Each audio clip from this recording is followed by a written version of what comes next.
Hi friends, welcome back to life of చంద్రారాయ్. దీన్ని తెలుగులో ఏమంటారో నాకు తెలీదు. ఇంగ్లీష్‌లో మాత్రం డక్‌వీడ్ అంటారు. ఒక చిన్న పాండ్స్‌లో మీరు కావాలితే వేసుకోవచ్చు. ఇలాంటి చెరువుల్లో మనకి ఫ్రీగా దొరుకుతూ ఉంటాయి చాలా ఎక్కువ మొత్తంలో.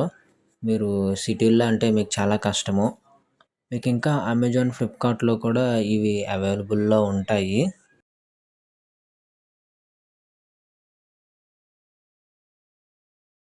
ఇదిగోండి చూసారా? అమెజాన్‌లో ఇది చాలా ఉన్నాయి. ప్రైజెస్ కూడా డిఫరెన్స్ ఉన్నది. కొంచెం ఎక్కువ ఉన్నది, తక్కువ ఉన్నది కొన్ని కొన్ని. ఇదే డక్‌వీడ్ అంటే మనకి అమెజాన్‌లో కూడా అవైలబుల్‌లో ఉన్నది. ఇదిగోండి తెచ్చేసి నా అక్వేరియంలో ఫుల్‌గా వేసేసాను. ఇది ఆహ్, ఆ చెరువులోంచి తీయడము నేను వీడియో తీయలేదు, మర్చిపోయాను. ఒక ఎక్సైట్‌మెంట్‌లో ఉన్నాను. ఇది తీయడము, జాగ్రత్తగా తీసుకొని బాటిల్‌లో వేసుకొని రావడము, ఆ ఎక్సైట్‌మెంట్‌లో ఉండి వీడియో తీయడం మర్చిపోయాను. ఈసారి ఎప్పుడైనా మళ్ళీ వెళ్తే తీస్తాను ఫుల్లుగా వీడియో ఎక్కడి నుంచి నేను గ్యాదర్ చేశాను అని. నేను నిడదవోలెళ్ళాను. నిడదవోలెళ్ళి వచ్చే దారిలో నేను ఇది తీసుకొనొచ్చాను నేను.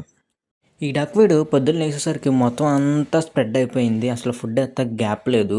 అందుకని నేను ఇది ప్లాస్టిక్‌ది ఇది పెట్టాను. కొంచెం గ్యాప్ చేశాను ఫుడ్ ఏసుకోవడానికి. ఇదిగో ఫుడ్ కూడా నానబెట్టుకున్నాను.